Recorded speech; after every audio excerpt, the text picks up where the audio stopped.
Welcome to the Lost Signals discusses philosophy, narrative, and the mechanics of criticism. In this show, we analyze the greatest minds of narratology, both classic and current. Enjoy. Hello, and welcome back to the Lost Signals discusses philosophy and narrative. I am Jonathan Ian Manzer, here with Scott Thurlow. And I am a fraud. Stephen Ramosi. Hey. And today we went in search of Freud, and we discovered a compendium, if you will, called The Critical Tradition, Classic Texts and Contemporary Trends. Yes, by Richter. By Richter. I believe David H. Richter. David H. Richter is See you his at name the is. Classical Trends, Richter. So we found Sigmund Freud with Creative Writers and Daydreaming, which is right up our alley. But we also found Northrop Frye with The Archetypes of Literature, which was much more up my alley. Also, A better alley. even more up Yeah. my alley. So, because Freud's work is pretty short, we decided to discuss both of these. Sort of condense them, yeah. Mhm. So let's start off with Freud. And I mean, it's kind of a new season, so of course we have to get our Freud in. When you go looking for Freud, Freud finds you. Yes. And so basically, it's Freud's exploration of why we create literature and art. And how it resonates with the common person at large. Mhm. Yeah, and how we're all idlers and daydreamers and Mhm. fantasizers. But only the mentally sick people are the ones that talk about it. Yes. Or admit it more often Or than the rest of us. authors, Yeah. or, the overlap there. I believe Richter actually wrote a lot of the introduction pieces. He did, yeah. The implication that the creative writers are the neurotics who are successful. They're able to focus their yes. various maladies. But he spends the first half of this work discussing what he's good at and psychoanalysis of people's dreams and why we daydream. And then he goes briefly into the concept of writers and how it is the manifestation of what we don't discuss about our dreams. Or sort of like subconscious desires, if you will, of Yes. course, as Freud always sort of comes back to. But I like it. He's very specific about saying that these aren't the great works of literature. These are the works for the common man who, the romances, the Adventure tales, sort of, like pulp tales. Yeah, exactly. And how, because that's what's more interests him as manifestations of the average man's desire for heroics, or the kind of the woman's desire for the lover. We place ourselves in these fictional roles. The hero spots, if you will. Yes. I would like to point out that Richter has a little, before section on each one of these, and in the one on Freud, he talks about how he's interested in what it would have looked like if Freud focused on what are considered the great texts and not the popular ones, which I thought was an interesting It's a good division, as well, for sure, yeah. Well, Good as thing that you pointed out. Freud himself admits, this isn't an exhaustive look at literature. Right. This is kind of a An midday overview. musing that he had. And, Yeah, hilariously, it's a daydream that Freud had about those who daydream. He was between patients, Yeah. I think, and wrote this. He's running out of coke as we made a joke of off cast. He was like, "Yeah, I'll just wank this off real quickly." So I don't know. I actually really liked this work, and perhaps it's hard to say grounded with Freud, but it does feel there is some kind of weight to what he's saying here, and a lot of entertainment is escapist. A lot of entertainment is about to add to what or to build upon what the kind of foundation he laid. Look at comic book movies nowadays, which are the modern equivalents of the pirate escapades back in the day. They're the swashbuckling tales of contemporarily. All of these deal with people with powers grander than you. It's what you can get if you escape, like, your mediocre existence. If you got powers, you too could have this grand adventure, and this allows you to live that a little bit. Yeah. What I think is more interesting, and I would like to see what he would have to say about this aspect, is the idea of the anti-hero in today's modern age. If you look at like Scarface, or I think a great one is Breaking Bad. Walter White. Which have to be punished at the end, because these are normal people living fantasies in a way that people might have. But like the dark mirror of the traditional heroic fantasies, if you will. And that's why almost all these characters die at the end, or at least get punished in some way, because you're allowed to live that fantasy, but you have to be to face up to the fate. Brought down to the punishment of living that lifestyle. Yeah. No. Well, Good. I was going to say, like that's exactly it. You can't live beyond society for forever, at least in these stories, right? Reality will catch up with you. And so like he goes upon like fantasies, if you will, and like sort of delves in, of course, Freudian style, like the nature and like why we have them and so forth. But the one line that struck out with me with this essay from him is that past, present, and future, he writes, are strung together, as it were, on a thread of a wish that runs through them all. So as you said, sort of like the fulfillment of your power fantasy, like a la the superhero comic things that you pointed out.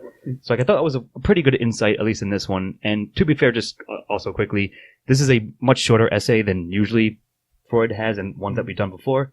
But at this for me personally, like that was a good point as applied to what you just brought up. So and also to bring up the one that, since you reminded me of that, he goes into like how children are allowed to live out these fantasies where adults in a way aren't, which goes to the reason we can't. Yeah.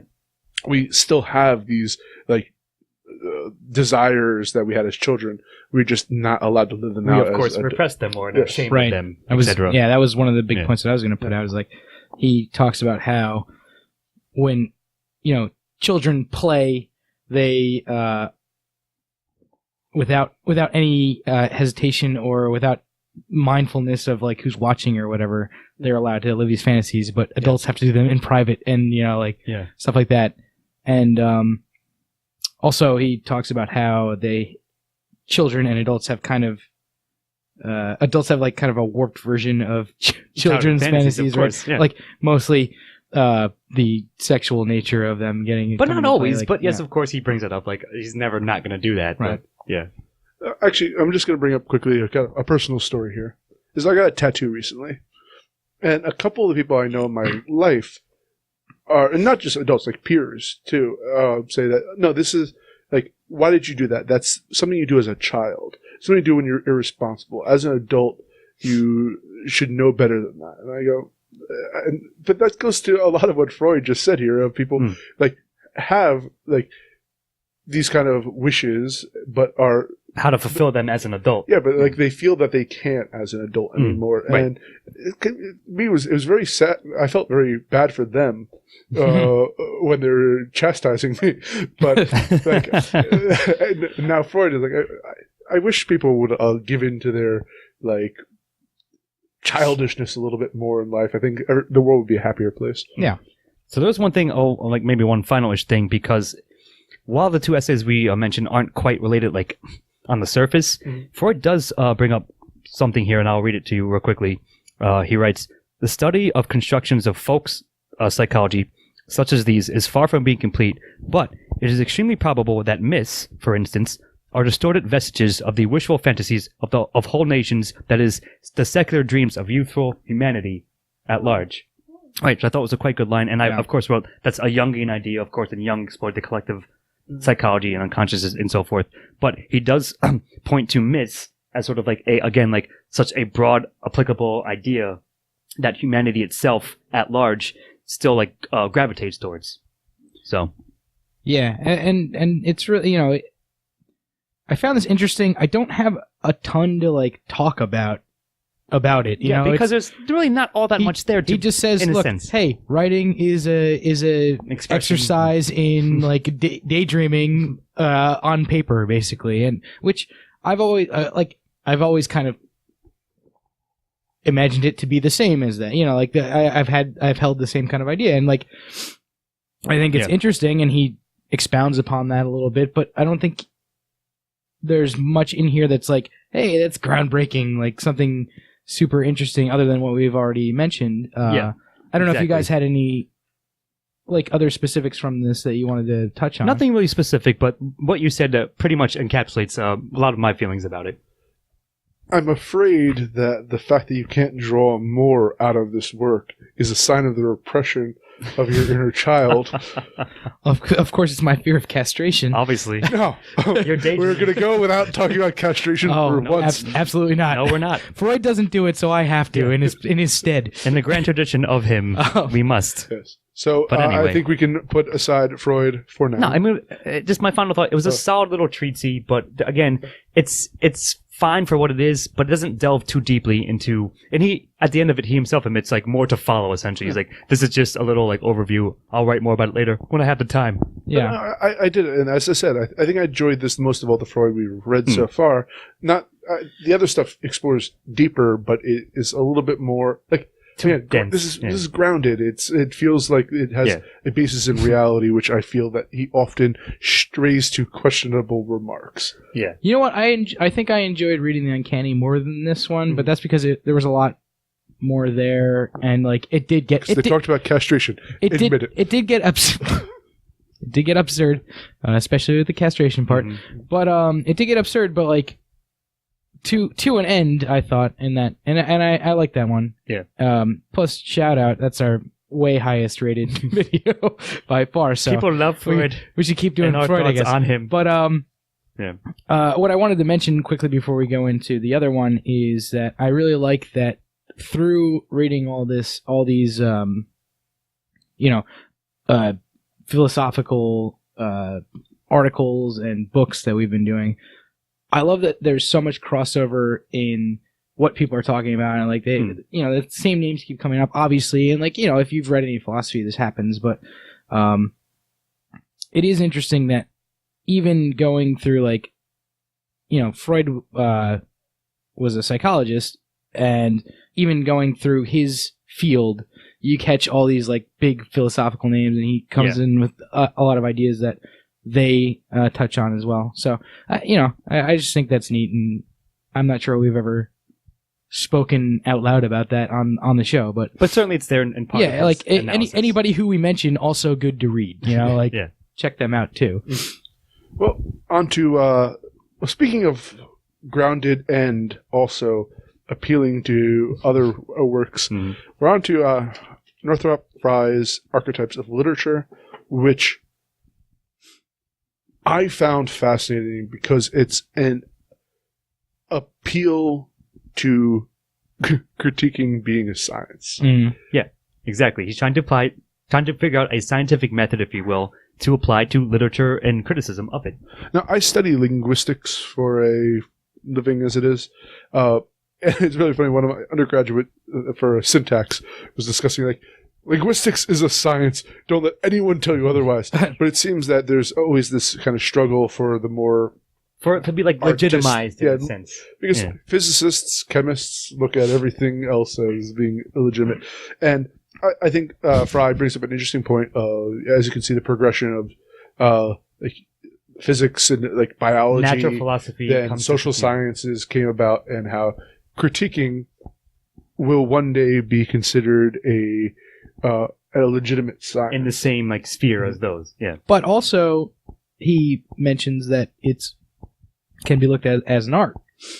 It's true, and I found that fascinating as well. It was like I forget, there were a bunch of points that he makes, like art is to critique is to art as like action is to history or something like that. History is to events and action. Yeah. Philosophy is to wisdom, as will critiquing will be to art and culture. Yeah. I thought again that's a very idealistic way, and I don't know if it will ever be considered a science, but I think it should be. But it's very broad. But it does make a good argument for it. Exactly. Yeah. So I'm going to skip ahead sort of, because he brings it up and then he makes his proof towards the end, is that he's saying that just as biology had the theory of evolution, which grounded biology as like a major science, critiquing or being a critic needs that as well. And he suggests that mythology, the theory behind mythology, is that the equivalent grand to point that, to something that is the foundational base for being a critic. Mm-hmm. And he does remind me a lot of, I'm blanking on the name. What's the Campbell? Joseph Campbell. Yeah, it's Joseph Who we've Campbell covered towards extensively the latter half of as his well. work. When he discusses mythology, it very much feels Joseph Campbell-y. I mean, I noticed that outright, and I even had a note like very compelling, if you will, because we in fact did the Hero 1000 Faces, which is probably Campbell's most famous work, and Frye himself sort of arrives a bit at the conclusion that the quest myth, if you will, is the natural selection theory of literature, of criticism in literature. So like you take that as your template and you apply it broadly to all criticism of anything you're going to look at and analyze, using that as your framework, and therefore like that's the core kernel, if you will, for a criticism to be elevated to a science, a la physics and a la history and so forth. Right. Now, well, I was going to say, and I don't know if you know what, Ian, if you have something else to say it, because I don't want to jump to this just yet. Oh, please go ahead. All right. Well, I was basically going to say like that. He also goes into not exactly talking about criticism at one point, but talking about literature in general and talking about how, talking about the arts in general, how they're viewed spatially and temporally. Yeah. I like that section a lot too. Before you go on, yeah. And he says at one point, I wrote down this quote. He's talking about literature, and he says it's not only as complicating, complex. Because it's the same word. I wrote down not only as complicating itself. I think that is correct. Not only as complicating itself in time, but as spread out in conceptual space from some unseen center. And it's kind of this idea of like.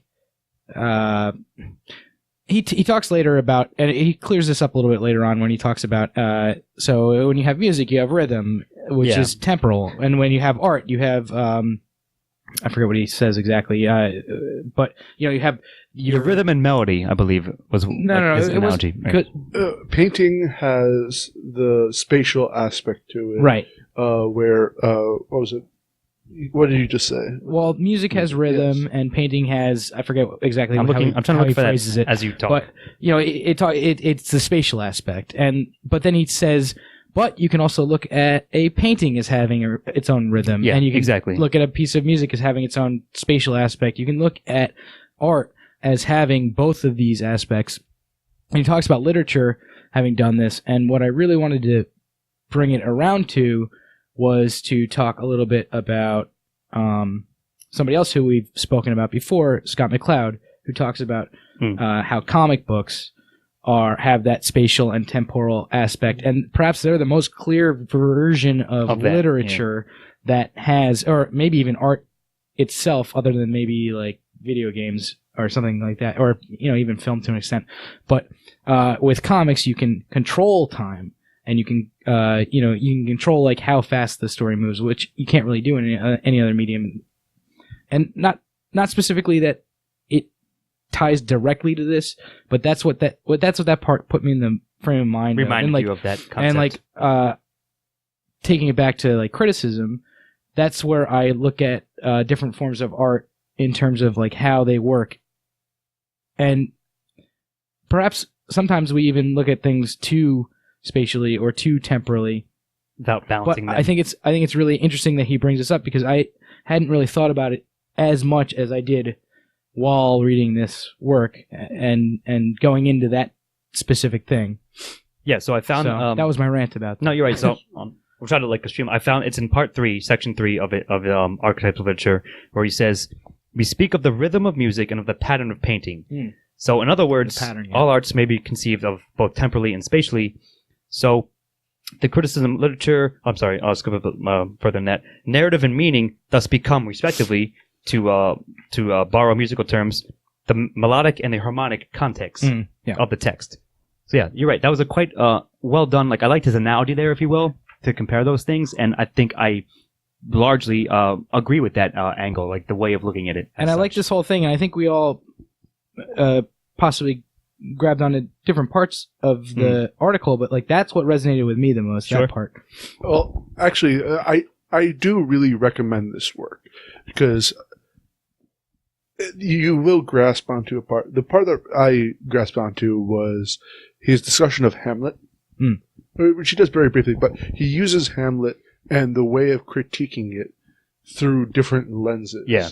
What you grab onto as a critic, where you have the people who look at the kind of imagery of Hamlet with the rot and decay. You have people who look at characters. You have people who see it as a play. People who look at the dialogue and the puns involved with everything. You have people who look at historically the on how context this, of its Elizabethan, both at Jacobean. that time, but also like as it goes back in time to the time where Hamlet took place. Like you have people who drag it back to the initial myth that Hamlet's kind of was the myths, if you will, yes. the stories that were based on. Yeah. And all these different aspects of what it means to be a critic. And I was reflecting how I tend to critique movies and literature that we do, and I saw, I do really focus on, I don't look at one aspect, but I have a lens I see art through that you sort of default to in a sense. Conflict with how another person who critiques art does. Absolutely. And how there is, like, I think he does make I mentioned this earlier, a really good argument for that there is some legitimacy to critiquing as a science and some of the pitfalls that Previously critiquing can, and it's still due to this day. Sure, that you certainly can. But like, again, yes, I agree with you guys that each of those parts that we just brought up were quite interesting and definitely well laid out. But his overarching point, as we mentioned at the outset, was he wants to have critiquing be as legitimate and have its own scientific method.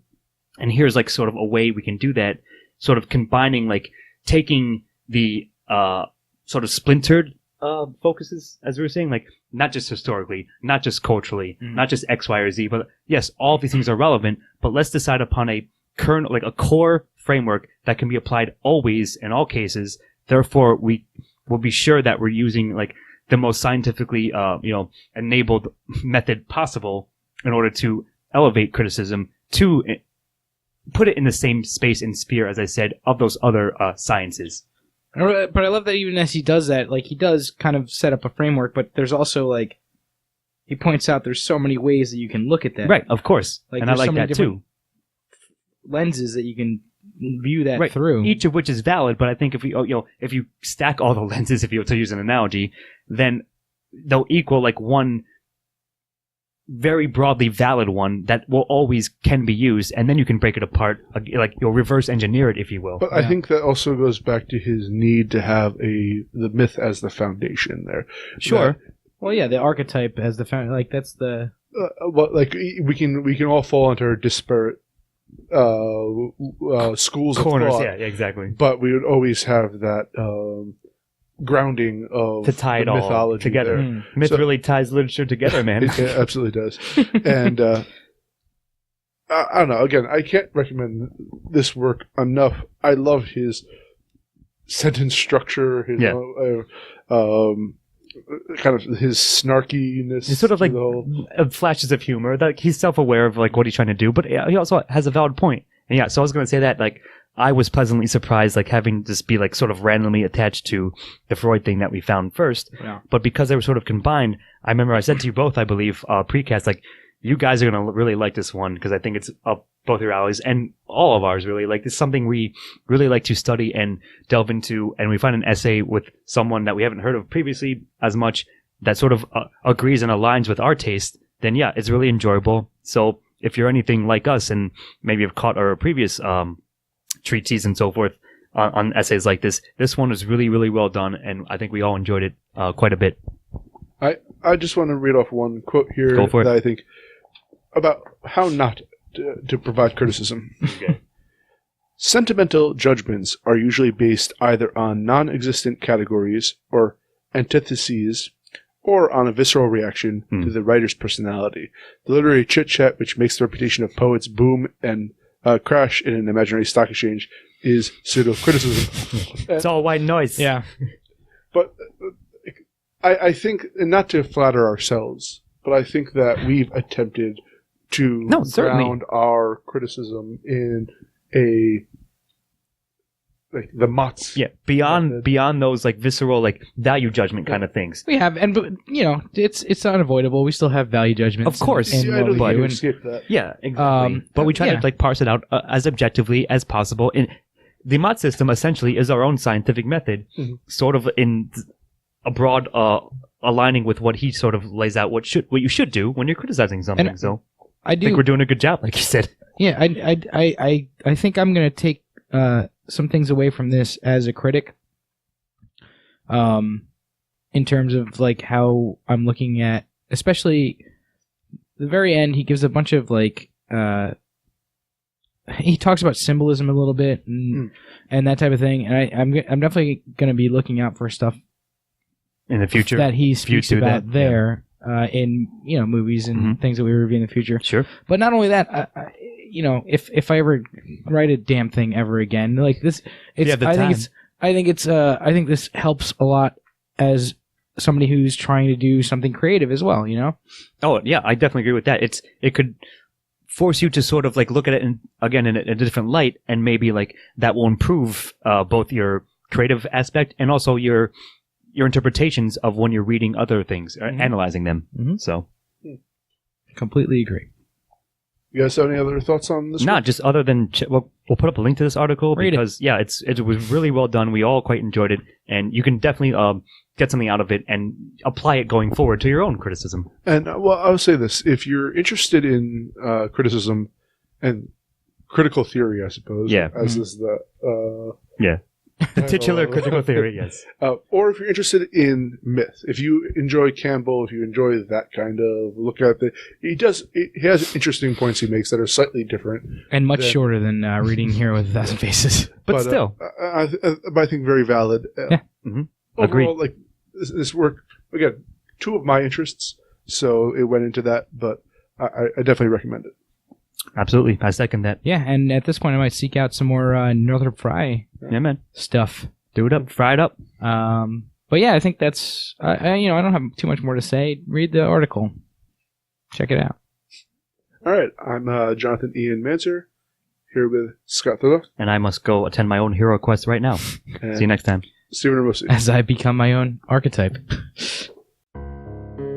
Thank you for listening to The Lost Signals discusses philosophy, narrative, and the mechanics of criticism. Editing and engineering by Jonathan Ian Manser. Music by Christopher Morgan. Check us out on YouTube and iTunes for the shows, and on Facebook and Twitter for updates.